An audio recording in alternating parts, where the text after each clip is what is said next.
కృష్ణ చైతన్యము ద్వారా మానవుడు జీవితపు అత్యున్నత పరిపూర్ణత్వ స్థితికి చేరుకోగలడనే మానవుని దృఢ నిశ్చయమే వ్యవసాయాత్మిక బుద్ధిగా పిలువబడును. పరిపూర్ణమా? మన మా అమ్మ ఇంట్లో బ్యాళ్ళ పూర్ణం చేసింది అదే కదా బ్రో. ఏ పరిపూర్ణత్వం అంటే మీ ఇంట్లో మీ అమ్మ బేల పూర్ణం చేసింది అవన్నీ కాదు.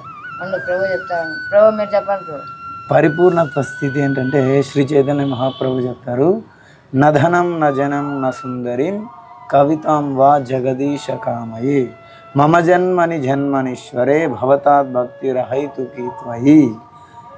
మహాప్రభు చెప్తున్నారు, నాకు ధనం వద్దు, జనం వద్దు, సౌందర్యవతులకు స్త్రీలు వద్దు, పాండిత్యం కూడా వద్దు.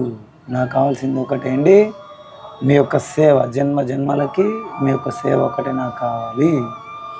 మీరు ఇప్పుడు గోపాలి స్కూల్కి వచ్చి నేర్చుకుంటున్నారు, జపం ఎలా చేయాలి, శ్లోకాలు నేర్చుకుంటున్నారు, సేవ ఎలా చేయాలి. గోపాలి స్కూల్కి ఎందుకు వస్తున్నారు? ప్రతిసారి సేవ చేయడానికి. ఆ యొక్క సేవలో ఏం దొరుకుతుంది మీకు? ఆనందం దొరుకుతుంది. ఆ ఆనందమే పరిపూర్ణత్వ స్థితి అంటే. బేలపూర్ణం కాదు. హరే కృష్ణ.